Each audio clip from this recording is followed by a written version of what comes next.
Yo supongo que lo que nos congrega aquí hoy es un interés compartido por este inmenso poema de T.S. Eliot, el deseo de ahondar un poquito más en él y en otros casos, me imagino, el de acercarse por primera vez a él, entender el porqué de su fama, el porqué de su importancia y ojalá que todos estos propósitos se cumplan. Los intervinientes hoy vamos a ser José Antonio Montano, escritor y columnista, Manuel Arias Maldonado, profesor de Ciencias Políticas y ensayista, Juan Francisco Ferré, novelista, profesor de literatura, y Vicente Fernández González, traductor y traductólogo, y yo mismo, Sancirles, escritor y divulgador literario sensu amplo, si quieren. Así que en su nombre y en el mío, gracias por acompañarnos y gracias también, como no, a la Sociedad Económica de Amigos del País por dejarnos usar su casa con tanta generosidad. Lo que tenemos previsto es lo siguiente. Primero, unas intervenciones que hablarán de la obra desde distintos ángulos. Todos los que han accedido a participar son muy leídos, buenos conocedores de literatura y buenos conocedores en concreto de la obra de Eliot.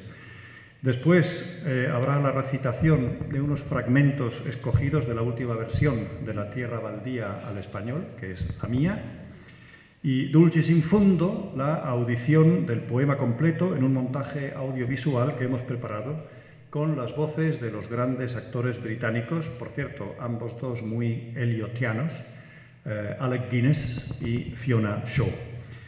Sépanlo ya, esa recitación completa dura 25 minutos.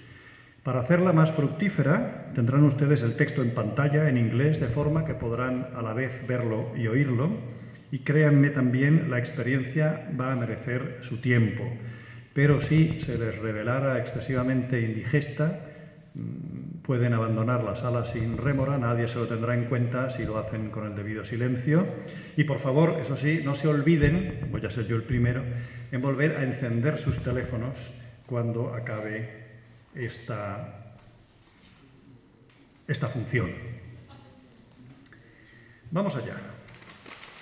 Voy a empezar, si les parece, yo mismo con algunos apuntes sobre el impacto, y la palabra en este caso es certera, que el poema ha tenido sobre mí. Yo leí La Tierra Baldía por vez primera hace mucho tiempo, a los 17 años aproximadamente. En una traducción, creo recordar que era del puertorriqueño Ángel Flores, que andaba por casa, vale decir por casa de mis padres, y mi inglés de entonces no permitía mayores alegrías. Como sensación de aquella primera lectura, lo que recuerdo fue la de extrañeza. El poema fue en todo momento un objeto extraño, a ratos grotesco, a ratos inquietante, casi siempre incomprensible. Fue un objeto al que observar desde fuera y con cierta aprensión. Pero ya en esa primera lectura, uno de los primeros impactos fue a resultas de percibir enseguida que estaba ante algo importante, pero sin saber decir por qué.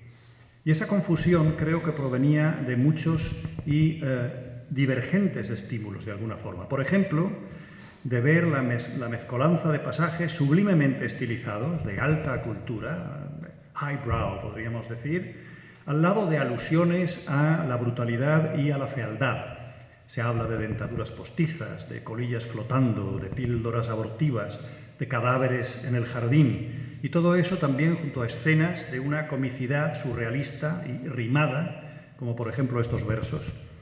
Oh, en la señora Porter brilla la luna resplandeciente, y en su hija igualmente, y se enjuagan los pies en agua efervescente. El caso es que nunca llegué a entrar en el poema aquella vez, y la razón es sencilla de entender, lo sé ahora. Hay que tener armas para abrirlo, porque no es un poema fácil. La segunda lectura, años después, ya en inglés, y aunque creo que no logré abrir del todo las puertas del poema, sí pude empujarlas y asomar la cabeza para escrutar un poco en sus oscuros penetrales. Pasaron años y por fin logré, mejor pertrechado ya, entrar en su interior. Y desde entonces, la verdad es que de una manera casi ritual lo leo todos los años, mes arriba, mes abajo. Y no es porque lo tenga en la agenda, es como que el poema me llama. Es un poema que echa muy pronto raíces en sus lectores y creo que en muchos casos se queda para siempre. Su resonancia en mí es a veces puramente intelectual, a veces intensamente estética, a veces emocional, pero en los tres casos es real y es muy fuerte. Se habla mucho del hermetismo de este poema, y este hermetismo que existe no viene del lenguaje, de su léxico, que no es especialmente difícil, viene de su simbología y del desmesurado aparato erudito, no ya que lo rodea, sino que lo constituye. La erudición nos suele resultar antipática a todos, excepto, supongo, si nos parece justificada. Lo que pasa es que en literatura no suele estarlo. En este caso sí lo está, así lo veo yo, y porque sentí que lo está, porque comprendí a la tercera que no era un vano despliegue de pavo real, no detecté en esa erudición que hay en casi cada línea ni un gramo de arrogancia. Así que proclamo, bajo mi entera responsabilidad, que La tierra baldía es un poema erudito, pero no es ni presuntuoso ni arrogante.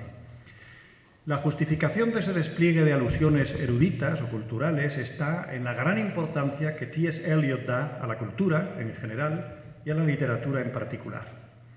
Y además creo que conviene no olvidar que los primeros modernistas, Stravinsky en música, Matisse en pintura, Eliot, Ezra Pound en literatura, partían del convencimiento de que el gusto popular se había corrompido, se había infectado de sentimentalismo barato, de un alma kitsch, y que por eso el intento que tenía que hacer el artista era recuperar con sinceridad y con esfuerzo creativo lo que era el sentido clásico del arte y no la bazofia contemporánea de su época.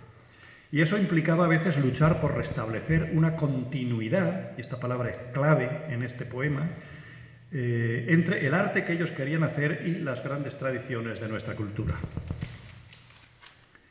Yo estoy seguro de que este asunto de la tradición cultural en Eliot será abordado en otras intervenciones, así que me limito a mencionarlo al paso, diciendo, eso sí, que mi impresión es que dicha importancia, dicha obsesión casi, no es por la cultura en abstracto, sino porque Eliot cree y lamenta hondamente que nuestra gran cultura común, la europea, la occidental, fue interrumpida por la Primera Guerra Mundial tras un fluir continuo de pensamiento y de creaciones de 2000 años, siglo arriba, siglo abajo. Recordemos también que el poema se publica en el prodigiosamente, desde el punto de vista literario, año de 1922. Es el año de la publicación del Ulises, es el año de la publicación del cuarto volumen de En busca del tiempo perdido. Y la gran pregunta que queda flotando en el poema es si tal interrupción de esa cultura común era ya irremediable o no lo era todavía. Y yo creo que la pregunta sigue vigente. En efecto, es ya un lugar común decir que la tierra baldía representa la civilización occidental que se extingue por sus propios excesos, por sus propias debilidades, y para la que ya no hay redención. Pero repito, ¿es así? ¿La hay o no? La crítica está dividida entre quienes creen que el poema de Eliot es a la postre pesimista, esto se ha acabado, y quienes sostienen que contiene posibilidades de optimismo, esto puede aún rescatarse.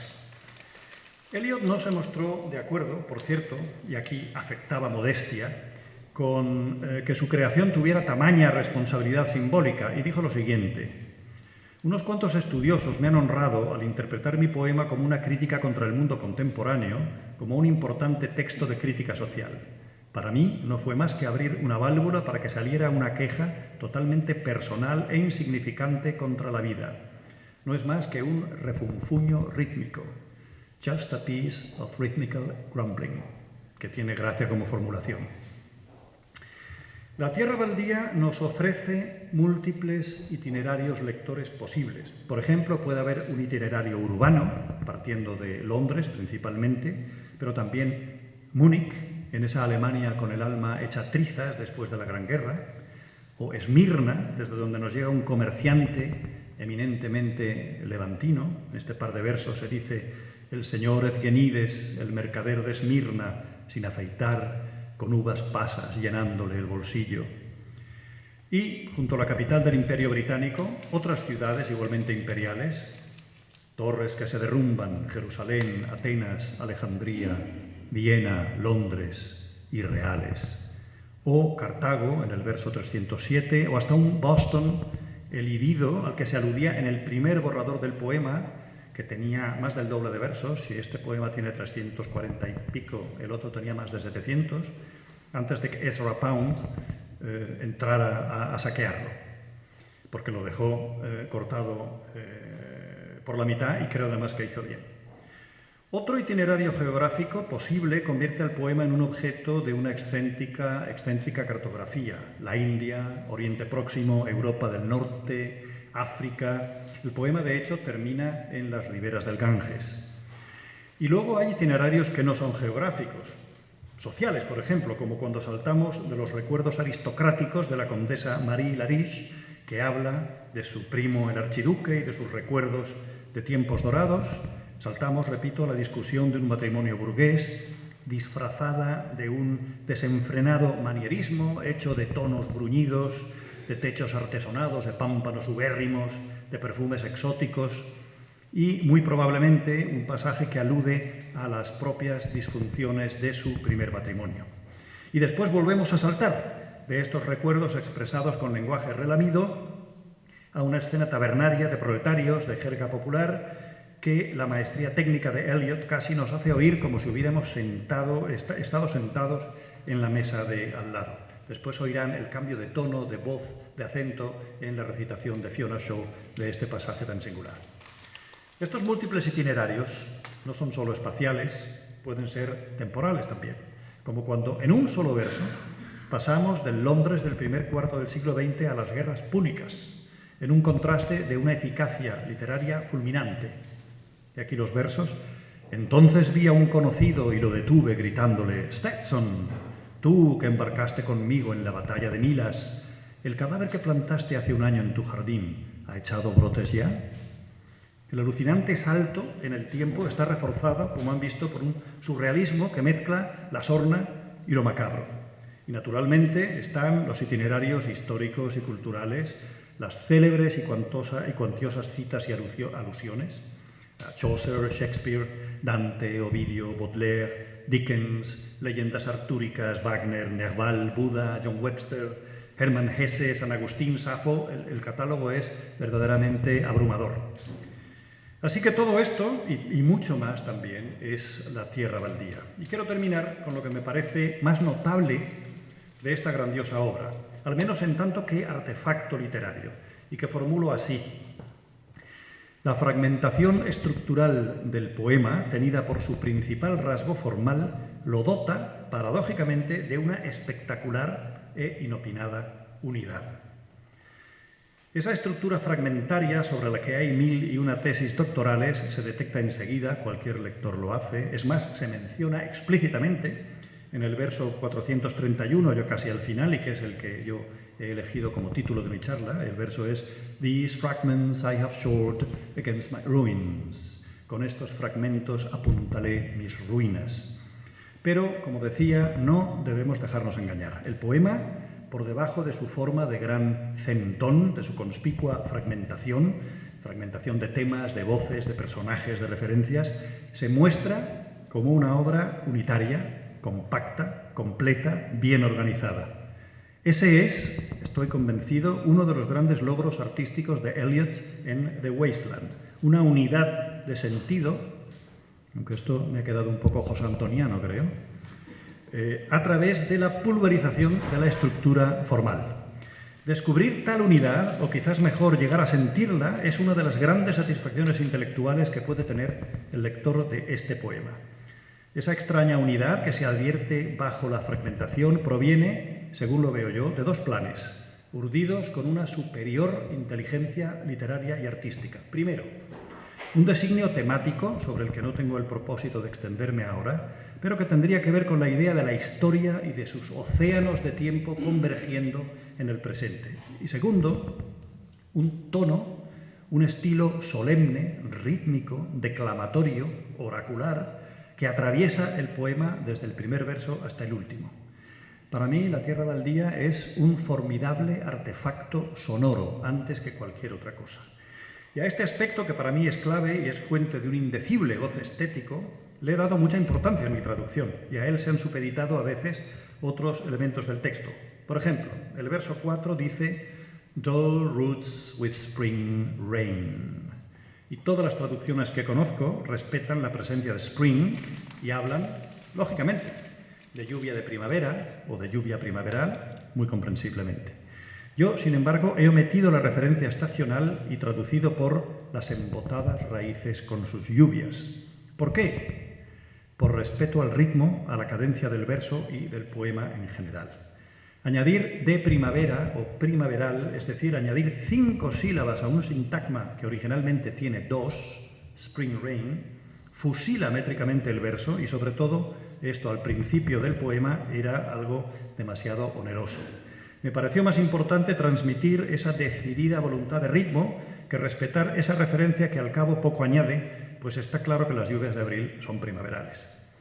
Es verdad, anticipo aquí una objeción, que spring conecta con winter del verso 5, con summer del verso 8, pero no me pareció argumento de suficiente peso para quebrar la voluntad métrica de Eliot.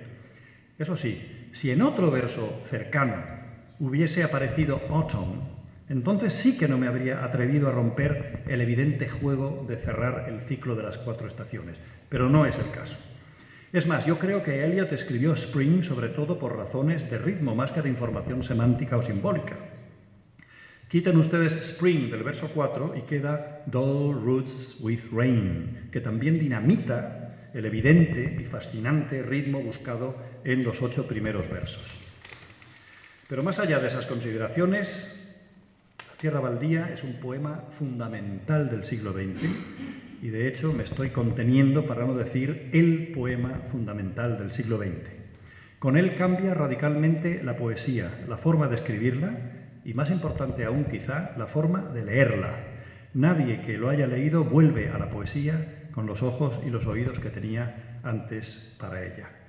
Y más allá de la crítica y de la teoría de la literatura, las lecturas, nunca una sola, desde luego, con este poema, las lecturas atentas, pausadas, pero también arrebatadas de La Tierra Baldía son una experiencia que nadie se debería negar a sí mismo.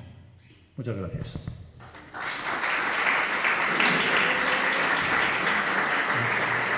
Y ahora voy a ceder la palabra a José Antonio Montano, columnista y escritor y un atentísimo lector de La Tierra Baldía y de toda la obra de Eliot.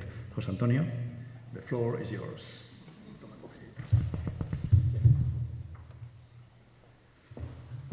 Hola, buenas tardes, muchas gracias por venir. Leer aquí en este atril es como leer en misa, pero como eso a Eliot le hubiese encantado, pues yo también estoy encantado. Yo voy a leer la traducción de La Tierra Baldía que ha hecho Luis Sancirles. Está en trámites de publicación, entonces me pidió que le hiciera un prologuito y es lo que voy a leer ahora. El propósito del prólogo, además de ensalzar su excelente traducción, es simplemente dar una visión general del poema y estimular a su lectura.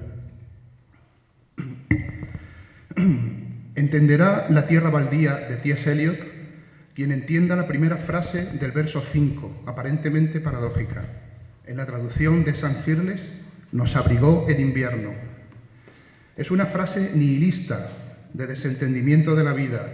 La crueldad de abril consiste en eso, en que la primavera invita a la vida. Pero ¿qué pasa cuando no hay vida?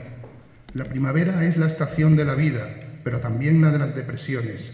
Para los no equipados, el letargo invernal era al fin y al cabo una solución. Nos abrigó el invierno porque el frío de fuera nos excusó de vivir y replegándonos estábamos calentitos. La posición del cadáver, esa era la solución. Pero el poema de Eliot empieza después, cuando esa solución se resquebraja, cuando ya no es suficiente. Entenderá La Tierra Baldía quien entienda la frase nos abrigó el invierno, pero la entienda en pasado, como nostalgia fetal. El presente es el de la intemperie, el de la crueldad de abril, un presente tenso, roto, incómodo, neurótico, sórdido, violento, mortífero, ridículo, apocado. Predominan el malestar, la angustia, la amenaza, el desconcierto, el tedio, el sinsentido, la punzante conciencia del papelón histórico del ser humano en las postrimerías de la modernidad. Cuesta trabajo imaginar el impacto que provocarían los versos de Eliot en sus lectores contemporáneos, los de principios del siglo XX. Podemos atisbarlo por el impacto que produjo en nosotros cuando los leímos por primera vez. Entonces no conocíamos las claves de La tierra baldía, ni de su gran poema anterior, La canción de amor de J. Alfred Prufrock, por lo que nuestra conmoción fue un estricto logro artístico del poeta. Un logro que sobrevivía en las traducciones. Yo leí esos dos poemas en la de José María Valverde, cuyo Eliot en español, sin duda por ser el primero, es para mí el canónico, incluso con sus defectos, porque esos defectos iban en la corriente de la conmoción general, formaban parte de la experiencia, y hasta los tramos oscuros debidos al traductor y no al poeta reforzaban sus aspectos enigmáticos. Desde entonces he leído muchas traducciones de La tierra baldía, además, naturalmente, del original de Eliot, quien en mi percepción particular es el más extravagante de sus traductores, aquel que acertó a plasmar en inglés el poema con una admirable precisión. Valga el juego borgiano para recordar una vez más lo que dijo Borges, que el arte de la traducción dispensa variaciones sobre la misma obra. En toda lectura ocurre, pero en esa lectura especial, que es la traducción, ocurre de un modo más intenso. No deja de ser un gusto cómo una misma obra, un mismo poema, emite destellos distintos y ensombrecimientos nuevos también. La traducción de La tierra baldía de Sanz Irles está entre las mejores que he leído. Traslada efectiva y elegantemente la sonoridad de Eliot y hace gala de algo que no suele tenerse en cuenta, pero que es sustancial en literatura y aún más en poesía, la sensibilidad semántica, una virtud que no siempre tienen los traductores ni hay los autores. Sanz Irles se aproxima a la precisión evocadora de Eliot y propicia, cuando ha de hacerlo, su aire oracular. Consigue formulaciones memorables en español, equivalentes a las inglesas, que son la recompensa inmediata del lector de este poema complicado. Gracias a ellas podrá tener la experiencia, o al menos una experiencia, de La tierra baldía. Las formulaciones memorables de Eliot, junto con la selección de los elementos, la disposición de las situaciones y la composición o el montaje, tanto de las 5 partes de La tierra baldía como del poema entero, construyen un artefacto potentísimo que emite radiaciones poéticas. Basta con que lo active el lector. Si éste sintoniza con el poema, será alcanzado por su poesía de inmediato, automáticamente. Como todo gran poema, La tierra baldía tiene el poder de afectar por medio de la intuición y de sus incitaciones. A partir de ahí, el lector que quiera seguir profundizando, estudiando, investigando el rico corpus de alusiones del poema que el poema contiene, verá cómo su experiencia se amplifica. La primera lectura, valiosa en sí, puede ser el principio de una serie de lecturas, cada cual más valiosa, aunque todas deberán conservar, si no quieren quedar embalsamadas por la erudición, un eco al menos del estupor de la primera. Siempre me gusta pensar o imaginar que ese estupor lo sintió también T.S. Eliot. La versión inicial del poema era casi el doble de larga y llevaba otro título: Él imita a la policía con diferentes voces, frase tomada de una novela de Dickens.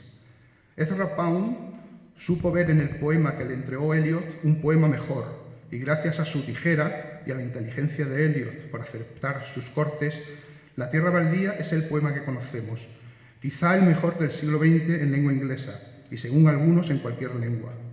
Con el tiempo, Eliot marcó sus distancias, diciendo de la obra que no fue más que un desahogo contra la vida y un refunfuño rítmico, pero los poetas son coquetos cuando más se desnudan. Como dijo Nietzsche, todo lo que es profundo ama la máscara.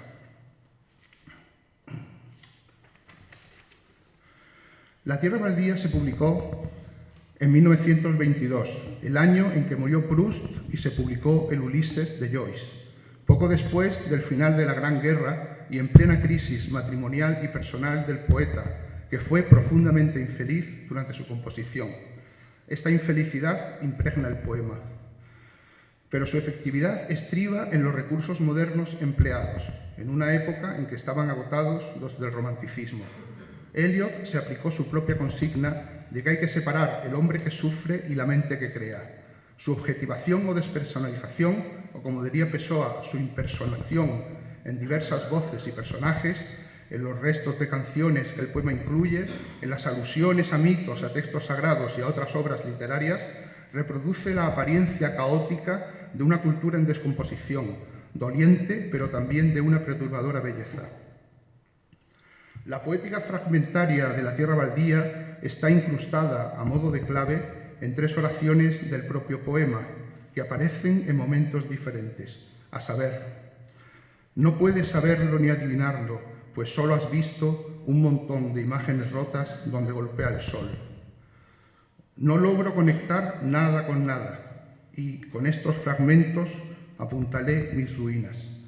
Obsérvese que las 2 primeras expresan impotencia, no puedes, no logro, muy en concordancia con el espíritu del poema, mientras que la tercera, situada casi al final, expresa una acción frágil pero afirmativa, apuntalé.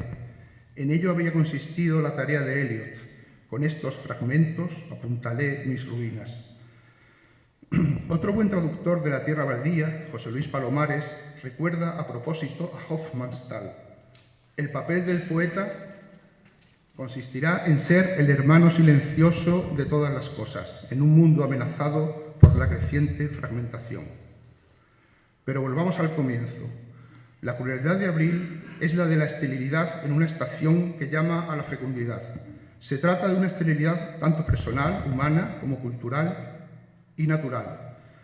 La leyenda del rey del pescador, apuntada en el poema, aúna a esas dimensiones. La impotencia del rey contagia de impotencia a su reino. Hay una espera tensa, crispada, de la disolución del hechizo. Mientras tanto, en un mundo en decadencia de muertos en vida, cadáveres sembrados como plantas que no brotan, perros, ratas, murciélagos con cara de niño y ninfas que han huido del río infectado, sus habitantes padecen una sexualidad que no proporciona ni placer ni hijos.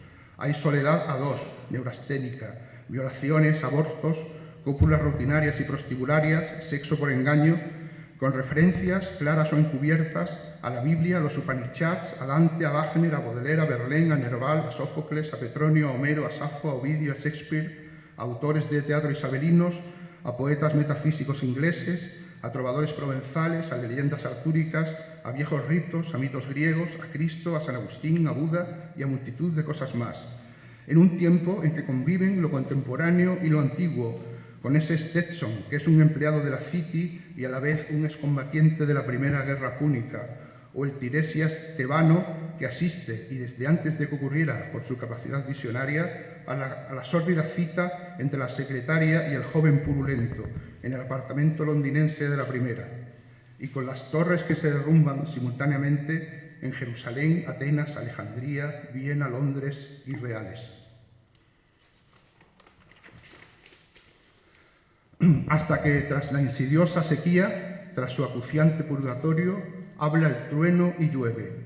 El poema ha representado una ceremonia de muerte y renacimiento, que culmina en el catártico verso final: Shanti, Shanti, Shanti. Eliot traduce Shanti en su última nota como la paz que trasciende el conocimiento. Podría interpretarse como un desenlace nihilista. Aunque presumiblemente plena, esa paz vendría a ser un retorno al abrigo invernal, sin las tensiones de la primavera, un nuevo refugio contra la crueldad de Abril. Pero cabe otra interpretación, la de una paz que trasciende el conocimiento, pero asumiéndolo, sin anularlo, un poco al modo de esa formulación del budismo más refinado que dice samsara es nirvana. Traduciéndolo abruptamente en términos cristianos, en la condena está la salvación. Tal vez por ello, el conocimiento del mundo condenado de la tierra baldía, ese poema infeliz, nos produce felicidad. Muchas gracias.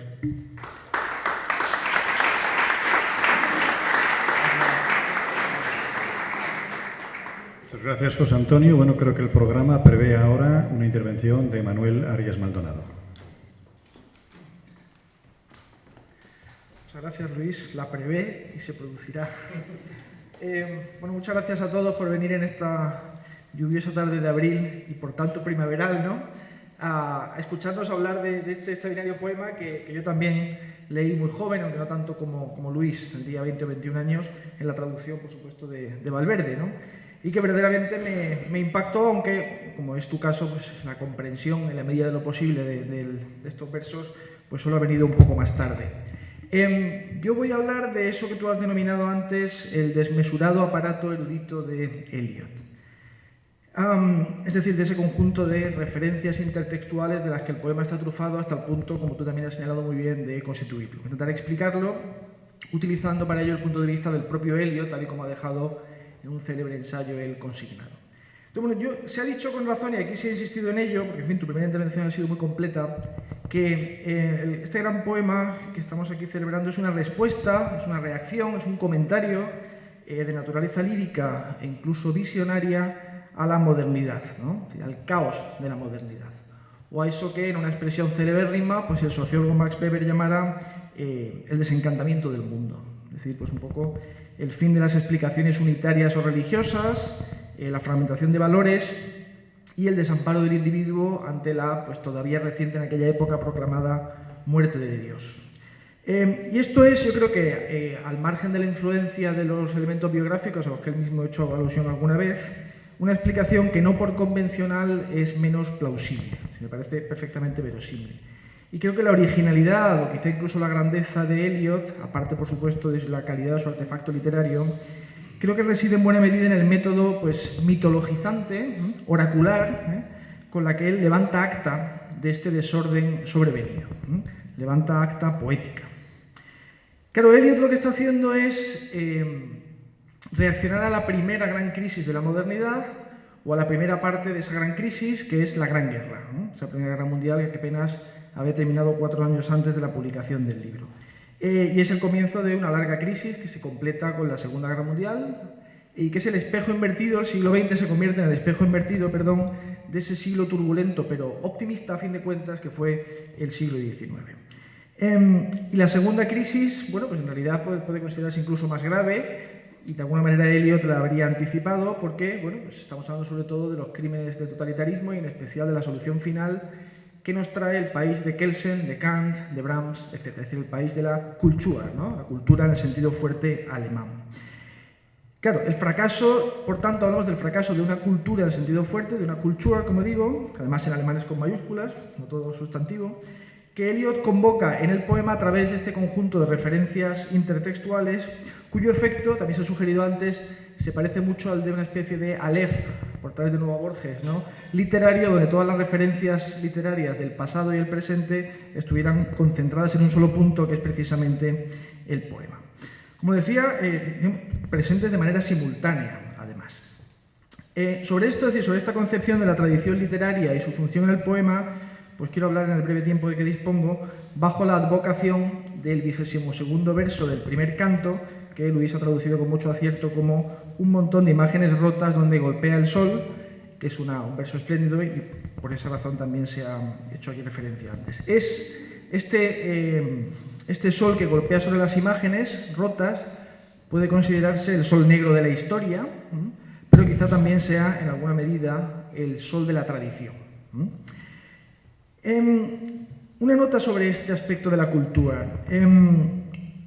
El debate en los años 20 y 30 en Alemania, la Escuela de Frankfurt es un buen ejemplo de esto, es un debate acerca de precisamente esa decadencia cultural de la que ellos se ocupan en el poema y a la que ha hecho referencia Luis. Un poco la preocupación por la brecha entre la alta cultura y la cultura popular.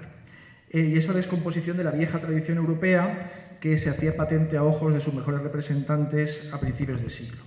Yo me acordé pensando sobre esto, en un pasaje de la autobiografía de George Steiner, o Steiner, ¿no? Si lo pronunciamos en alemán, donde él reflexiona sobre esto y dice, bueno, si pienso, decía, en el dinero que hace falta para construir un palacio de la ópera en un contexto social donde todavía hay chabolas, ¿no? Decía él, dice, me parece a mí, decía, a mis ojos es obvio que el estudio, el argumento filosófico-teológico, la música clásica, la poesía, el arte, todo aquello que es difícil a fuer de excelente, eso es una cita de Spinoza, son la excusa para la vida, aunque él decía no supiera justificar ese dinero así invertido en ese contexto.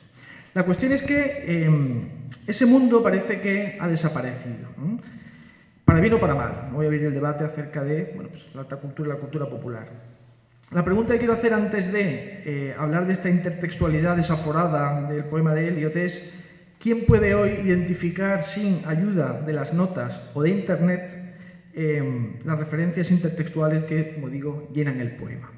El propio Eliot ya se vio de alguna manera obligado a incluir unas notas que Luis también traduce en su traducción. Es decir, en el interior de cuántos de nosotros late la tradición occidental con semejante viveza.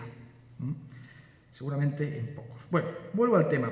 Las referencias constantes que llenan el poema y que, en fin, José Antonio ha descrito de manera exhaustiva, de la Biblia a Homero, ¿no?, de Wagner a Baudelaire, Sófocles, etc., yo creo que constituyen tanto invocaciones por parte del autor como de alguna extraña manera son también irrupciones del pasado en el presente. Ese presente simultáneo que también él describe célebremente en los 4 cuartetos, ¿no? Como si esas voces del pasado se abrieran paso a través del poeta, convertido en una especie de Madame Sosistris o vidente o Tiresias, ¿no?, de la tradición. Entonces se diría un poco que Eliot parece que piensa en términos de, en inglés podemos decir un body literary, o sea, un cuerpo literario, de manera parecida como los teóricos políticos de la Edad Media hablaban del body politic o el cuerpo político. Es decir, concebían la sociedad como un organismo a cuya cabeza se encontraba el rey, un organismo interconectado, sin separación entre sus partes, ¿no?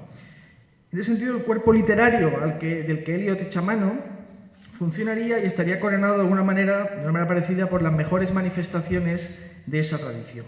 Había una especie de continuidad fisiológica entre las distintas partes de la tradición literaria. Es decir, son voces e ideas que aparecen en el poema presente, contemporáneo, en este caso La tierra baldía, para asegurar la continuidad de sentido, la unidad o continuidad de sentido, ¿no?, josé antoniana o no, en un mundo cada vez menos inteligible, personal y colectivamente. Y además, por cierto, proyectando sus significados en el futuro, porque cuando leemos en el poema sobre las torres que se derrumban, bueno, cómo no pensar en el 11 de septiembre y los atentados terroristas que acabaron con las Torres Gemelas. Bueno, Eliot, que era mejor poeta que ensayista, se dedicó no obstante con fruición al ensayo,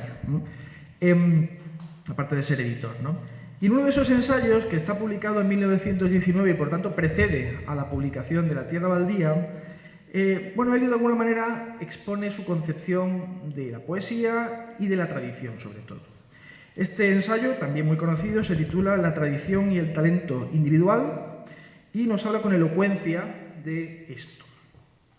No puedo extenderme en el comentario del ensayo, que es breve pero denso, así que me limitaré a extractar algunas citas que me parece que servirán como ilustración suficiente del mismo y simultáneamente también como argumento acerca del sentido de estas imágenes rotas donde golpea el sol, que el poema en ese verso evoca, pero que el poema también es en sí mismo. Bueno, Eliot, por una parte, en una afirmación muy original, lamenta que solamos apreciar a los poetas por aquello que nos parece en ellos más único, más propio, más original en ellos. Aquello en que menos se parecen a otros, ¿no? Buscar aquello que distingue a un poeta de los demás. Pero él dice o sugiere: si nos acercamos a un poeta sin prejuicios, nos encontraremos con que a menudo no solo las mejores, sino las más propias o auténticas partes de su trabajo pueden ser aquellas en las que los poetas muertos, sus ancestros, afirman más vigorosamente su inmortalidad. Es decir, allí donde los mejores del pasado asoman en los mejores del presente. Ahora bien, dice Eliot, el poeta no puede subordinarse simple o ciegamente a la tradición, repitiéndola sin añadir nada en ella. Eso es una tradición muerta. La tradición, dice él, es algo más serio, algo que no puede heredarse simplemente mediante esa repetición mecánica, sino que hay que ganársela con el esfuerzo del poeta. Y el componente esencial de esa tarea, de esa conquista, digamos, de la tradición, es eso que él llama el sentido histórico. Y el sentido histórico, cito, implica una percepción no solo de la preteridad del pasado, sino de su presencia. El sentido histórico compele a un autor a escribir no solo con su propia generación en los huesos, sino sintiendo que la totalidad de la literatura europea, desde Homero y dentro de ella la literatura de su propio país, tiene una existencia simultánea y compone un orden simultáneo. Nos está hablando claramente de la tierra baldía, ¿no? Y remata Eliot: este sentido histórico, y observe la paradoja, es lo que convierte a un escritor en tradicional. La paradoja está en que esta concepción de la tradición y de la poesía convierten a un poema tan rompedor como The Wasteland, la tierra baldía, en un poema tradicional, de acuerdo a la concepción que el propio Eliot expresa en este ensayo. Porque para Eliot, naturalmente, ningún artista tiene significado o valor en solitario, sino que cualquier poeta habrá de ser medido en relación con los poetas muertos, a los que él alude literalmente en varias ocasiones. Y él dice que el juicio estético, otra paradoja, no lo hace el presente sobre el pasado, sino el pasado sobre el presente. Es decir, que nos tenemos que medir en relación al pasado, con lo cual es él el que nos juzga. Lo que ocurre, porque la tradición es la que nos proporciona la vara de medir más ajustada. Con la diferencia, que también anota, de que el presente es consciente del pasado, o debe serlo, y no al revés. Voy terminando. La mente del poeta, con este sentido histórico, dotado de este sentido histórico, nos la describe Eliot como, cito, un receptáculo que captura y almacena incontables sentimientos, frases e imágenes que permanecen ahí, en ese receptáculo, hasta que todas las partículas que pueden unirse para formar un nuevo compuesto están juntas. A su juicio, solo entonces surge una obra nueva, cuando ese receptáculo de imágenes, voces e ideas dispersas se aglutinan para hacer algo nuevo a través del poeta. Y esa nueva obra, introducida en el orden existente, lo altera y reajusta las relaciones y valores del cuerpo cultural al que pertenece. Y la conformidad que resulta de ahí, el nuevo orden que nace de la publicación de esa nueva obra, es de hecho la conformidad o la continuidad entre el presente y el pasado al que antes también aludía Luis. ¿Acaso el valor del poema de Eliot resida o estriba en esa voluntad paradójica, me parece, que es a la vez rompedora y continuista, alimentada por igual por clásicos y modernistas? El poema mismo, no ya la mente del poeta, sino el poema mismo, se convierte en receptáculo de imágenes y de voces, en esos fragmentos a los que se ha hecho alusión, que, y esto es lo interesante, probablemente la contradicción de ese conservador, ¿no? En lo cultural, en lo político al menos, que era Eliot, es que aspira Eliot a modificar sin destruir, a completar más que a separar, aunque su obra sea en sí misma rompedora. Y todo ello, como ha señalado Frank Kermode, y creo que Luis también ha hecho referencia al asunto, sin abandonar la idea de que la recepción individual del poema tiene mucho de emocional, es decir, de experiencia no intelectualizable o al menos no de inmediato. Algo que el poema, con este aire oracular al que he hecho referencia y también en ese final de vocación decididamente mística que ha señalado José Antonio, viene a ratificar. La pregunta sería, y la dejo en el aire, si sigue vigente esta concepción que Eliot tiene de la cultura o si nuestra propia cultura se ha convertido justamente en esa tierra baldía donde las imágenes rotas del poema son golpeadas por un sol inclemente, que acaso podría ser, a diferencia de lo que sucediera con las dos guerras mundiales a las que he hecho referencia antes, pues el sol de la cultura de masas, tal vez, ¿no? Si es el caso, pues nosotros, ¿no?, reunidos hoy aquí con todos ustedes para predicar en el desierto honrando a un poeta muerto, haremos bien en no olvidar nuestras cantimploras. Muchas gracias.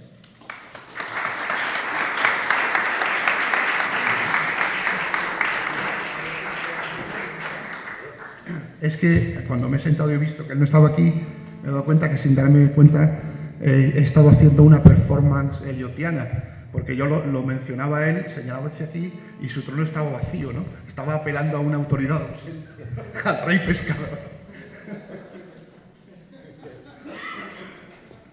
Cosas que pasan. Bueno, Manolo, muchas gracias. La siguiente intervención es a cargo de Juan Francisco Ferré, novelista laureado, profesor de literatura, que sin duda tendrá muchas cosas interesantes que decir. Adelante. Bueno, buenas tardes, muchas gracias por haber venido. Lo primero que quiero decir, porque Manolo, parece mentira que Manolo, sin saberlo, poco menos que ha escrito la introducción o el prólogo a lo que yo pienso decir sobre Eliot. Yo quizás sea aquí el más impertinente y el menos oportuno, puesto que no comparto a día de hoy, por supuesto, la pasión eliotiana que mueve a mis colegas. Y no solo la pasión eliotiana, sino tampoco la pasión por la tierra baldía. Me explicaré. Pero antes de ello diré que en todo caso tengo un sentimiento de ambigüedad.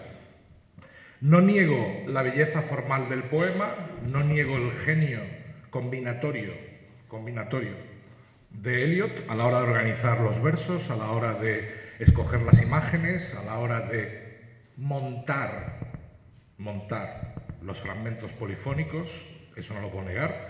De hecho, mientras escuchaba a Manolo, se me ha ocurrido que además de la idea del collage, que el cubismo había puesto en marcha y que Picasso llevó probablemente a su cima, está también la idea del montaje de atracciones de Eisenstein, y que podría conectar visualmente con este tipo de idea de que el fragmento puede multiplicar y no sumar, es decir, yo pongo varios fragmentos juntos y no suman, sino que multiplican su sentido, y eso es una idea que Eisenstein ya explotó ese mismo año, por cierto, con la huelga.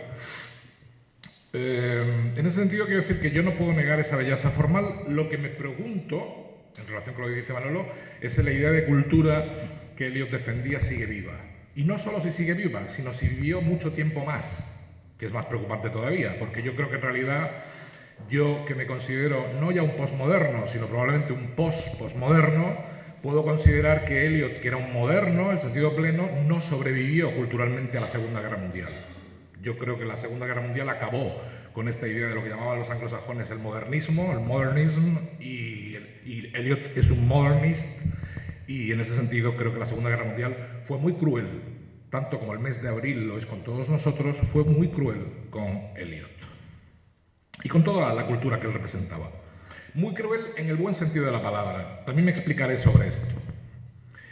Yo había elegido, para empezar a hablar sobre Eliot, había elegido la parte del primer verso, lo que llamo un verso trunco, un verso tronco, lo decía bromeando con el sentido primaveral que antes Irles cuestionaba, porque me parece que el primer verso ya declara una intención. En primer lugar, porque es un verso cliché.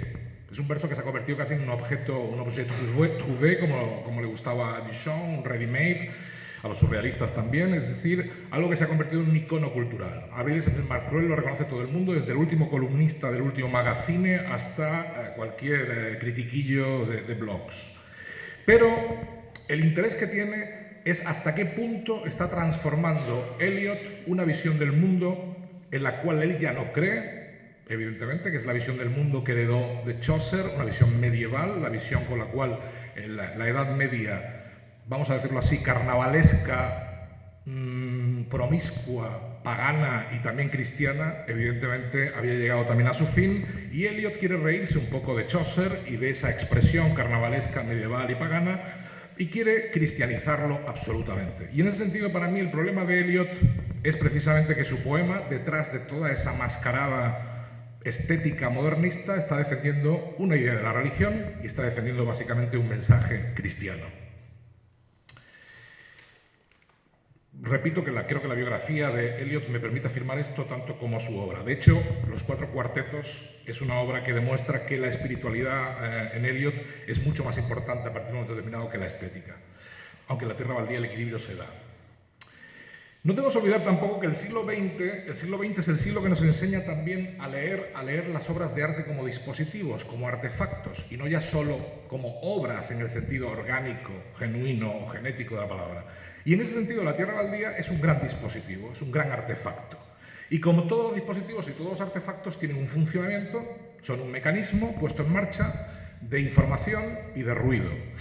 La información, probablemente en el caso del modernista, se suele ocultar detrás del ruido para que ese mensaje no llegue, vamos a decirlo así, como un mensaje directo, un sermón o una homilía, ya que, como decía Montano, parece que estamos dando misa aquí, y de alguna forma Eliot se las arregla muy bien para crear mucho ruido estético en torno a su mensaje, cuando en realidad el mensaje lo tiene muy claro.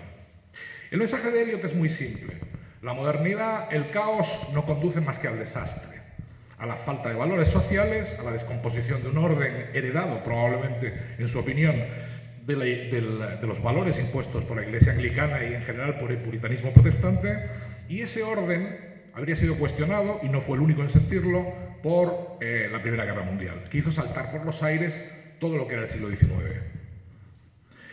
Hay muchos poetas que expresaron, y muchos escritores que expresaron eso, pero ninguno de un modo quizá tan religioso como Eliot. Yo pienso en Hermann Broch, por ejemplo, que sí que sintió que un mundo de valores determinado también se había hundido después de la Primera Guerra Mundial, y sin embargo lo expresó en novelas.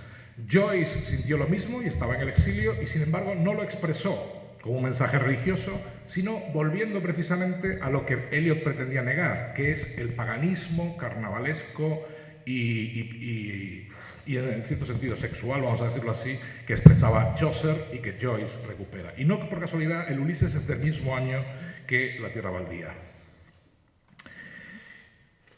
Yo quiero, en ese sentido, establecer una posibilidad de leer La Tierra Baldía en relación con otros novelistas posteriores que han tenido en cuenta el mundo que Eliot describe. Porque claro, que Eliot tenga un mensaje no quiere decir que su obra no sea válida desde un punto de vista estético. Es decir, que no nos pueda producir no ya solo emoción estética, sino que además nos pueda parecer justa la descripción que hace en un momento determinado de un mundo concreto. Y evidentemente en ese sentido a mí cuando era joven La Tierra Baldía también me pareció una obra suprema. Otra cosa es que evidentemente luego yo preferí la novela como género y entendí que el formato novelesco es mucho más rico a la hora de transmitir ese tipo de visiones, y obviamente prefería Joyce sobre Eliot. Porque cuando era joven yo no percibía el mensaje religioso de Eliot con la sensibilidad y la nitidez con que lo percibo hoy, ¿no? Hoy y hace tiempo ya. Por cierto, sensibilidad que también me hace distanciarme mucho en general de la poesía. La poesía me parece una forma religiosa per se, e incluso cuando intenta proclamarse prosaica o acercarse a la experiencia humana, en el fondo es una forma de rendirse ante una visión religiosa del mundo. Me da igual lo que piense realmente el poeta. Fijaos que es curioso, el primer escritor que probablemente dialoga con Eliot de un modo paródico, y que a mí me parece el más importante de novelista del siglo XX en inglés, es el norteamericano Pynchon, Thomas Pynchon. Hay una cosa muy extraña. Tanto Eliot como él, como Thomas Pynchon, proceden de familias puritanas de Nueva Inglaterra, familias que vienen desde el siglo XVII y que se supone que son la aristocracia patricia de lo que era la sociedad de la Nueva Inglaterra de esos siglos, XVII y XVIII, y curiosamente ambos escogen caminos distintos. Uno, como decían mis colegas antes, odiando la cultura popular, entendiendo que la cultura popular se ha degradado y apostando por resucitar la fuerza y el poder de la alta cultura, que es lo que pretende Eliot también en este poema, en La Tierra Baldía, devolverle a la alta cultura el poder que se supone que ha perdido, mientras que Pynchon, posterior evidentemente a Eliot cronológicamente, entiende todo lo contrario. Primero se queda en Estados Unidos, mientras que Eliot va a Inglaterra en busca del origen. Pynchon se hace no solo es americano, sino que se hace doblemente americano, abrazando la cultura de masas y toda la cultura popular que ese país ha sido capaz de producir a lo largo del siglo XX. Pero sin renegar del modernismo estético, Pynchon es capaz de fundir tanto lo popular como y de masas, como lo exigente, lo vanguardista, lo experimental, para hacer novelas que curiosamente van a expresar un mundo caótico, un mundo indescifrable, un mundo esfinge, vamos a decirlo así, como lo haría Eliot, pero curiosamente sin un mensaje añadido, o con un mensaje mucho más nihilista o mucho más pesimista. Y es curioso porque yo creo que el gesto biográfico de Eliot de abrazar la cultura inglesa, de hacerse religiosamente y culturalmente inglés, no es para un norteamericano baladí, no es insignificante. Es como si un mexicano se hiciera español. Yo creo que sentiríamos inmediatamente la incongruencia, ¿no? Le pasa a los toreros, por cierto, por razones obvias, ¿no? Bueno, el tema de la impotencia de la alta cultura que Eliot siente como nadie es un problema que Manolo plantea muy bien y que yo también me planteo, es decir, ¿en qué momento la alta cultura dejó de ser eficiente y efectiva para producir socialmente determinado tipo de beneficios y, en ese sentido, coincidir con la civilización? Yo creo que Eliot percibe una crisis y él cree que tiene solución, cuando en realidad esa crisis es una brecha, y esa brecha ha hundido todo un mundo cultural que es irrepetible desde siempre y para siempre, como diría García Márquez. ¿Qué ocurre con Eliot? Curiosamente, en La Tierra Baldía es todavía posible rastrear el genio que hubiera podido ser ese poeta si en vez de abrazar verdades sólidas y fes fuertes, se hubiera deslizado progresivamente tras la Segunda Guerra Mundial a ir recreando un mundo a lo Pynchon, como yo digo, es decir, un mundo visionario, pero al mismo tiempo mestizo, promiscuo y caótico, y abrazando esas formas que nacen de ese mundo. Pero claro, no hay que olvidar que en ese mundo, y es una de las citas importantes de La Tierra Baldía, está muy condicionado por un personaje que no se ha nombrado todavía, pero que se llama Oswald Spengler. Oswald Spengler escribió un famoso libro que se llamó La decadencia de Europa, y que tuvo una influencia tremenda en los intelectuales anteriores a la Segunda Guerra Mundial. Esa influencia se puede rastrear desde Pound, evidentemente, hasta Eliot, que el caso de Pound es fundamental para entender a Eliot también, pero es una visión de Europa como supremacía cultural que tiene indudablemente peligros y que pudo en un momento determinado llevar al poder a Hitler. No quiero decir con eso que entre Eliot y Hitler haya paralelismos, obviamente, pero sí que indudablemente la ideología de la supremacía europea también está en este poema, y está en Eliot sobre todo. Fijaos que una de las citas que utiliza Eliot en el aparato de notas procede de Hermann Hesse. Y es una cita que viene de un libro de ensayos dedicado a Dostoyevsky. Y en esa cita se habla de la decadencia de Europa y se habla del papel que juega el este de Europa en la Europa occidental. Eso no es casual, y en ese sentido el aparato de notas tiene connotaciones, no solo notas, sino connotaciones ideológicas muy potentes en ese sentido. Hermann Hesse, no lo olvidéis, es un escritor admirable, indudablemente. Todos conocemos a lo mejor su deriva hinduista, pero olvidamos que escribió El lobo estepario, que es una novela magistral, pero cuya ideología también es muy peligrosa. El personaje del lobo estepario, el personaje que se pasea por Zúrich odiando el jazz, odiando a los negros, odiando todo lo que no sea cultura occidental en el sentido pleno de la palabra, es un personaje indudablemente de los que han quedado retratados como protofascistas, ¿no?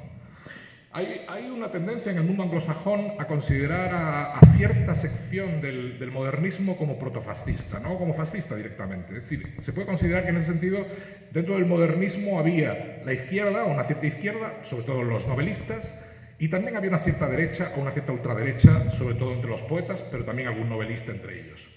Y aquí aparece la figura de Pound. No se ha mencionado todavía, pero yo creo que el papel de Pound en lo que es La Tierra Baldía es fundamental. Es fundamental, porque en el fondo él es el que hace que La Tierra Baldía finalmente, en gran parte, claro, por supuesto, sea lo que es, metiendo la tijera, recortando, esculpiendo un poema que ideológicamente es lo que él cree que hay que escribir en ese momento y lo que él defiende que hay que escribir, pero no solo por razones estéticas, sino por razones ideológicas. A pesar de que era un gran lector, y Pound fue el primer y gran lector del Ulises de Joyce, una obra que nunca se podrá reconocer lo suficiente con qué inteligencia la leyó, pero yo creo que la lectura que hizo de La Tierra Baldía fue una lectura condicionada y al mismo tiempo sesgada. Y en ese sentido, la figura de Pound, que sabemos que ideológicamente también tenía un peso muy marcado por la ideología conservadora y de Spengler, pues realmente tuvo mucha influencia en esto. Bueno, para ir terminando, en el fondo, fijaros, el poema La Tierra Baldía empieza como un rechazo a la visión medieval, a la visión primaveral, a la visión de que la primavera y la vida se componen de vida y muerte, de que la vida renace a partir de la muerte. Eso lo rechaza Eliot al principio, y al final, si lo recordáis, si lo habéis releído recientemente, se produce la aparición del trueno. La llamada del trueno se llama la última parte. ¿Por qué se llama la llamada del trueno? ¿Por qué finalmente invoca el trueno? ¿Para crear la paz o para imponer la voz del Padre? La voz del Padre, en el fondo, es la voz de Dios. Lo dijo Giambattista Vico, analizando en La Ciencia Nueva todas las cuestiones de la vieja mitología, como la voz del Padre, el sonido del trueno, era la voz del Padre de los cielos, el agua del cielo que cae es ese trueno también que finalmente impone la religión. Y en ese sentido es un poema que niega una visión pagana y saludable de la vida e impone una visión abstracta y espiritualista como es la del protestantismo anglosajón. Con lo cual, mis problemas con este poema nacen fundamentalmente de esa interpretación. Yo creo que en el fondo Eliot, para decir eso, no necesitaba escribir un poema tan memorable, pero al mismo tiempo, gracias a que quería decir eso, escribió un poema tan memorable. Con lo cual, en la literatura siempre estamos pillados en ese bucle. Muchas gracias.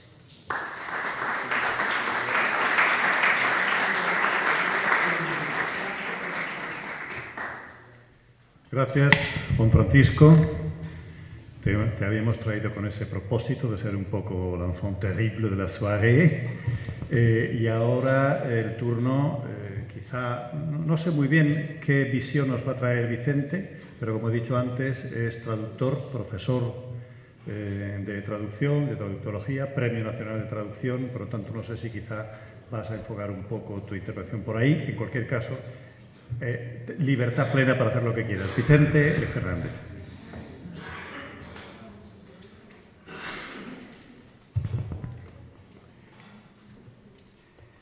Bueno, buenas tardes. Muchas gracias, Luis, por convocarnos en torno a la Tierra Baldía. Yo, como sabía que iba a intervenir en último lugar, también sabía que tendría que recurrir a aquello de ya han dicho lo que quería decir. De manera que traigo algunas cosas también yo escritas para dejar constancia de lo que pensaba decir desde un principio, ¿no? Pero me satisface ver que hay elementos de encuentro o al menos de problematismo común, ¿no?, entre todas las intervenciones. Bien, bueno, probablemente la obra más importante de Ezra Pound no sean los cantos.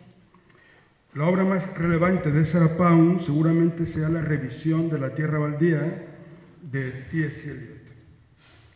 Aquella labor de edición en el sentido anglosajón del término, es la que asegura a Ezra Pound un lugar prominente en la historia de la literatura y muy especialmente en la cristalización de la modernidad poética en los años 20 del siglo pasado. En La Tierra Baldía concurren los elementos que configuraron la vanguardia en los años en que Eliot escribe sus primeras obras. La primera obra de Eliot se publica justamente en el año de la Revolución Rusa.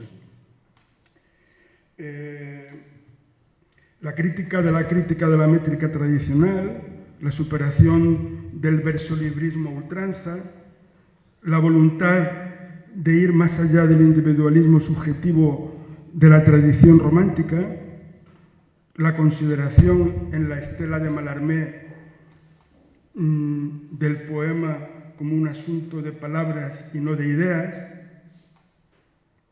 la intertextualidad orgánica constitutiva del texto, la fragmentariedad, la mezcla de registros de diversa procedencia, la convivencia de lo culto con lo popular, de lo sublime con lo tabernario, la polifonía, en fin.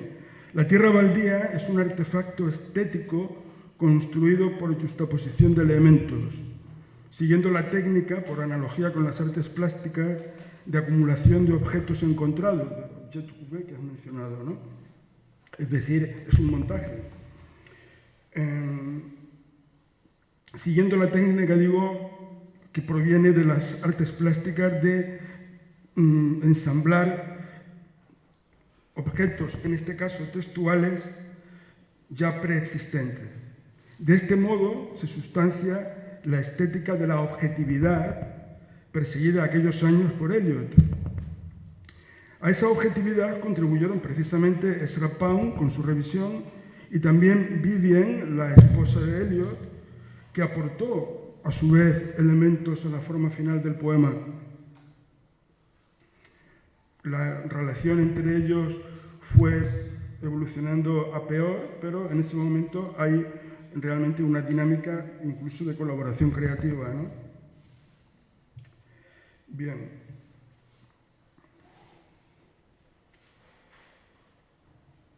El escepticismo, tal vez la inquietud, la inseguridad, pero también la intuición poética empujaron a Eliot a buscar el consejo de Pound.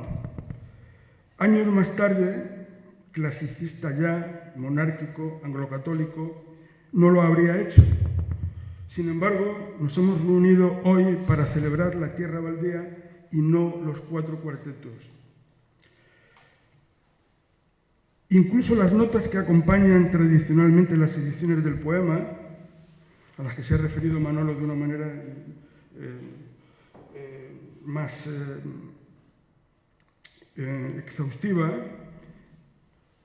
tal vez también expresión de inseguridad y búsqueda de legitimación académica, independientemente de las consideraciones posteriores del propio Eliot, contribuyen finalmente en su materialidad textual a desmitificar la sacralidad del texto poético. Es la primera vez en que un poema de esa extensión se empieza y se sigue editando con el aparato crítico, algo que parece como que contraviene esa idea del poema libre de notas, libre de interpretación, ¿no? Eliot, en ese ensayo del año 52, creo, al que tú te has referido, no, me refiero al primero que dijiste, aquel ensayo que escribió posteriormente en el que explica cómo él quería que esas notas ilustraran el anclaje en la tradición, en el pasado del texto, ¿no? Pero digo que incluso eso lo dice Eliot mucho más adelante, pero anteriormente y después de la publicación del texto pasa por fases en las que se arrepiente de haber publicado, de haber incluido las notas en la publicación y de haberse visto ya obligado a publicarlo siempre así. Yo digo, sin embargo, que eso es un elemento que, visto en perspectiva, contribuye también al carácter, si queréis, vanguardista del texto en cuanto a esa desacralización del texto poético, ritual, oracional, religioso, ¿no? Bien. No deja de tener cierto valor simbólico que estos dos americanos, Eliot y Pound, consumaran su proyecto en París, donde desde hacía algunos años vivía Pound. Ambos, al igual que de otra manera William Carlos Williams, para regar la poesía de su tiempo buscan nuevas aguas más allá del caudal de la tradición inglesa. Efectivamente, Pound es un americano que acaba haciéndose británico, anglo-católico, etc., pero para hacerlo previamente ha tenido que abandonar América y ha buscado en la poesía francesa la inspiración que le permita construir una poesía de la modernidad. No olvidemos su deuda con Mallarmé, con Lafort y la fase en la que escribe en francés, incluso sus primeros poemas, ¿no? Bien. La tierra baldía, las propias notas son expresión de ello, consagra de alguna manera la traducción, no solo el multilingüismo, la traducción como modalidad de escritura incorporada a la creación poética. De modo que cualquier traducción es de suyo, en alguna medida, traducción de traducciones. Traducción complicada en el caso de la tierra baldía, habida cuenta de la complejidad genética de la obra. La dificultad, sin embargo, no arredró a nuestro amigo Saint-Irles, que nos ha brindado una traducción que brilla con las virtudes que ya ha señalado José Antonio Montano y que no voy a repetir. Como lema de mi intervención elegí "No hay agua aquí, sino tan solo rocas", que es el primer verso del segundo fragmento de Lo que dijo el trueno, quinta y última parte de La tierra baldía. Y ello porque este fragmento me recuerda a los versos de otro poeta muy vinculado a Eliot, que a mí me interesa particularmente. Me refiero al poeta griego Yorgos Seferis, que por cierto era natural de Esmirna, como el señor Evgenides o Evgenides, y además provenía de una familia que tenía negocios similares a los del personaje del poema. Seferis recibiría el Premio Nobel en 1964 y, consciente de la relevancia del poema de Eliot, lo había traducido al griego en 1935. Bien, voy a leer ahora unos versos en la traducción de Saint-Irles del fragmento que he mencionado de la quinta parte de La tierra baldía. No hay agua aquí, sino tan solo rocas, rocas sin agua, y el camino arenoso, camino sinuoso arriba entre los montes, que son montes rocosos y sin agua. Si hubiese agua, nos detendríamos a beber. Entre las rocas no puedes pararte ni pensar. El sudor está seco y los pies en la arena. Si hubiese al menos agua entre las rocas, montaña muerta de cariada boca que no puede escupir. Aquí no cabe pararse, ni echarse, ni tumbarse. Ni siquiera hay silencio en las montañas, sino un trueno seco, estéril y sin lluvia. No hay ni siquiera soledad en las montañas, sino rostros huraños, desdeñosos y aviesos a las puertas de casas agrietadas. Si hubiese agua en vez de rocas, si hubiese rocas y también agua, y agua, un manantial, una poza entre las rocas, si al menos se oyera el sonido del agua, no las cigarras, ni el canto de la hierba seca, sino rumor de agua sobre rocas, allá donde el zorzal canta en los pinos, plip, plop, plip, plop, plop, plop, plop, pero no hay agua. Leo a continuación un poema de leyenda, poemario de 1935 que consagró a Seferis en el espacio de la poesía griega. La traducción es de Pedro Badenas de la Peña. Nuestra tierra es cerrada, todo montañas, con un cielo bajo por techo, día y noche. No tenemos ríos, ni pozos, ni manantiales, solo algunos aljibes y vacíos que retumban y a los que veneramos. Un eco estancado y seco, como nuestra soledad, como nuestro cariño, como nuestros cuerpos. Nos extraña que hayamos podido antes levantar nuestras casas, nuestras chozas y majadas. Y nuestras bodas, las coronas lozanas y los dedos se tornan enigmas insolubles para el alma. ¿Cómo han nacido y crecido nuestros hijos? Nuestra tierra es cerrada. La cierran dos simplegades negras. En los puertos, cuando bajamos el domingo a respirar, vemos iluminarse en el crepúsculo maderos rotos de viajes inconclusos, cuerpos que ya no saben cómo amar. Más allá de la referencia a los primeros versos de la Medea de Eurípides, aquí, en estos versos de Seferis, es patente la proximidad a los motivos del fragmento de lo que dijo el trueno que he leído anteriormente, y a otros motivos de la tierra baldía. El espacio, paisaje opresivo en el que falta agua, los aljibes vacíos y los pozos agotados, los navegantes que posiblemente vieron interrumpido su viaje y acabaron sus días como flebas en el fondo del mar, el silencio, la soledad, el olvido colectivo del lenguaje del amor. La búsqueda del agua en el desierto, la búsqueda de una vía navegable más allá de las Simplegades, tal vez conduzcan, sin embargo, a algún mar abierto y hospitalario, o como en los últimos versos del poema de Eliot, a alguna revelación.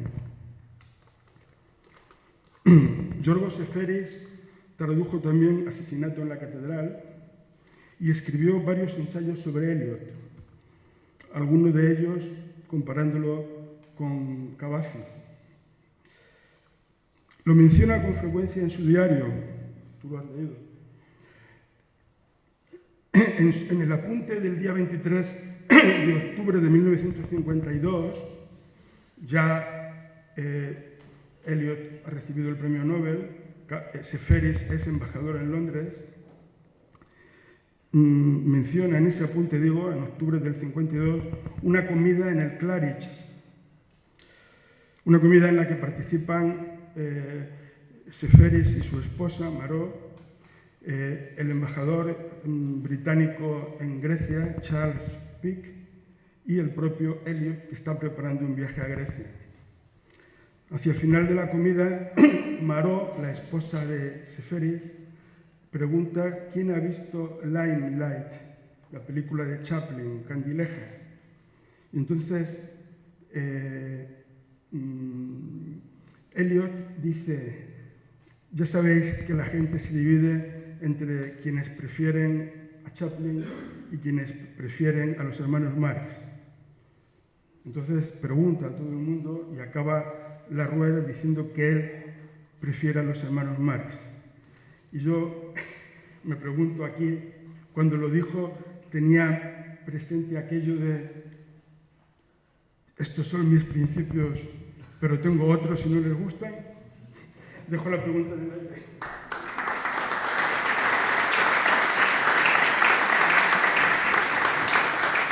Muy bien, Vicente, muchas gracias. Bueno, pues tengo que coger unos apuntes.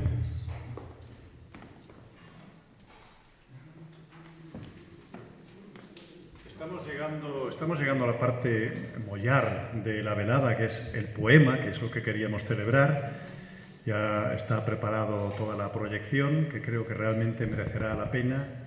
Pero como yo acabo de terminar una traducción, pues estaba previsto que les lea una selección de versos que creo como introducción después al poema en inglés, oírlo en español o como yo entiendo que el poema debe sonar en español, puede tener un cierto interés. Es una selección breve, pero debo empezarla con el capítulo de agradecimientos. Si Eliot tuvo su Ezra Pound, yo he tenido mi Vicente y mi José Antonio. Les pedí que leyeran críticamente la poesía, lo hicieron muy generosamente, no les he pagado nada más que una cena que todavía está pendiente y me han hecho lógicamente multitud de sugerencias, de correcciones, de adendas que lógicamente han contribuido a que la traducción pues haya ganado en calidad. Por lo tanto, vaya públicamente mi reconocimiento y mi gratitud a ambos. He aquí mi selección.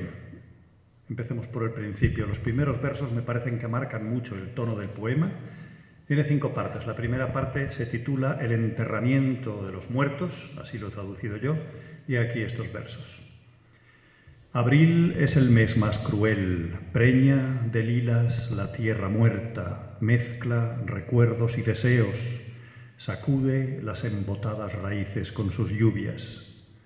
Nos abrigó el invierno, cubriendo la tierra de nieve ensimismada, nutriendo rescoldos de vida con tubérculos secos. Nos sorprendió el verano, llegando sobre el Starnberger See con lluvia repentina. Nos resguardamos en el pórtico y al salir de nuevo el sol seguimos hasta el Hofgarten y tomamos café y charlamos un buen rato. Vinga keine Russin, stamm aus Litauen, es Deutsch. De niños, una vez, estando de visita, mi primo, el archiduque, me metió en un trineo. Me asusté y él gritó, «Marí, Marí, agárrate!» Y allá que nos lanzamos. Las montañas. Allí sí que te sientes libre. Leo mucho por la noche y voy al sur en invierno. ¿Qué raíces se aferran a este inmundo pedregal? ¿Qué ramas en él crecen? Hijo de hombre, no puedes saberlo ni adivinarlo, pues solo has visto un montón de imágenes rotas donde golpea el sol, donde no da cobijo el árbol muerto, ni brinda alivio el grillo, ni resuena el agua en la reseca piedra. Solo hay sombra bajo esta roca roja. Ven a la sombra de esta roca roja y te mostraré algo distinto de tu sombra en la mañana que te sigue a zancadas o de tu sombra vespertina que sale a tu encuentro. Te mostraré el miedo en un puñado de polvo. La segunda parte, una partida de ajedrez, versos 94 a 110, serían estos. Un gran leño veteado de cobre, escupido por la mar, ardía, verde y naranja, enmarcado por la vívida piedra, en cuya triste luz nadaba, tallado, un delfín. Por sobre el antiguo hogar podía verse, como si una ventana se abriese a la silvana escena, la metamorfosis de Filomela por el bárbaro rey brutalmente violada. Y aún así el ruiseñor inundaba el desierto con su canto inviolable, y ella seguía gritando, y sigue su curso el mundo, chuc, chuc, a oídos sordos. Y de otros muñones de tiempo ya podridos había rastros en los muros, vigilantes figuras se asomaban, inclinándose, acallando la circundada estancia.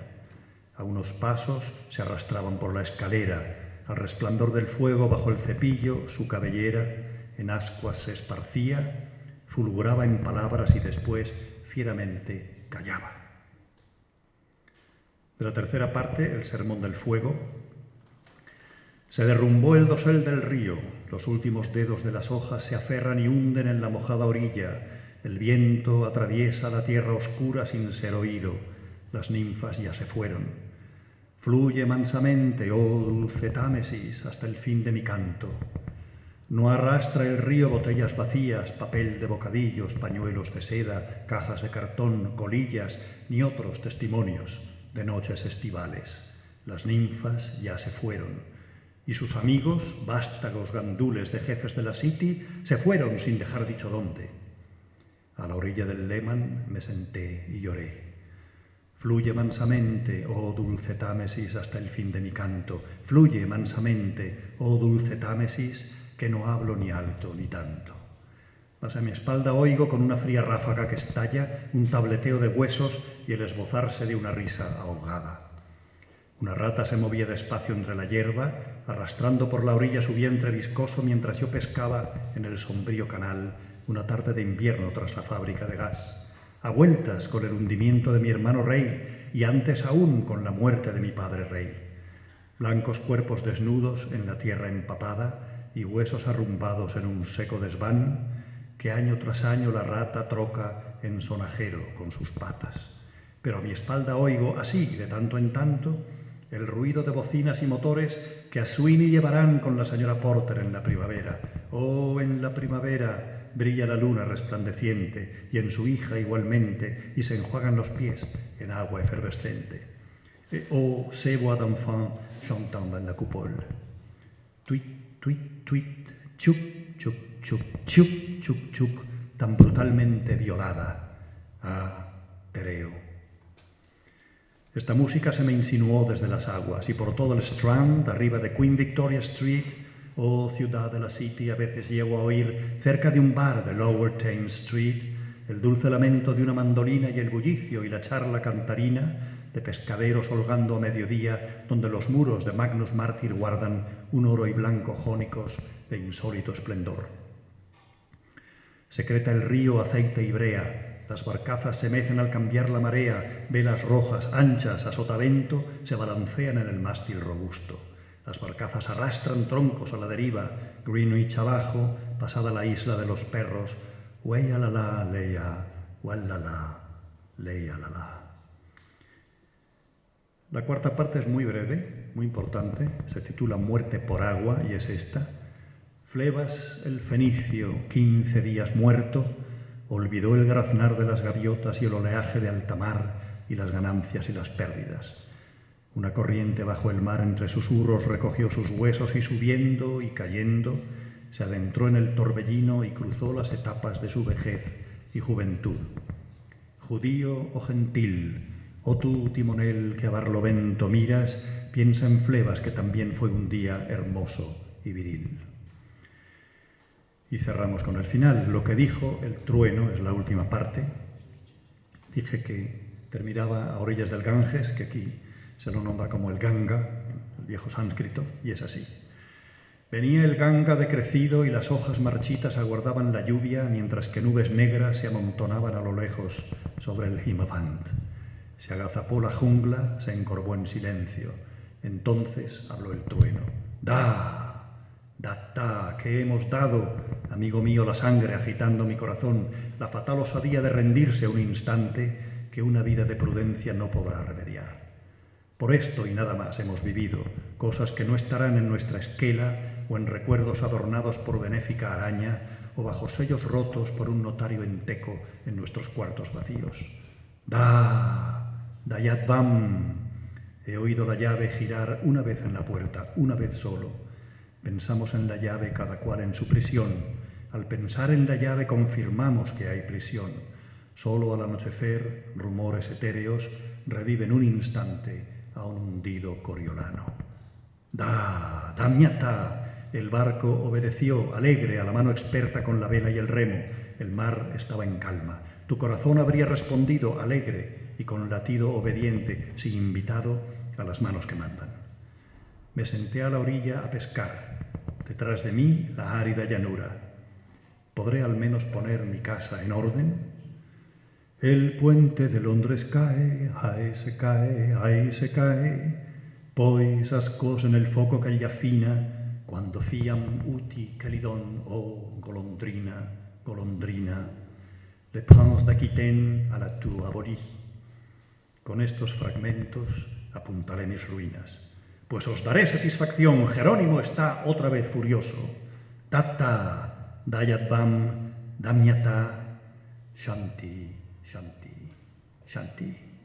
Y hasta aquí.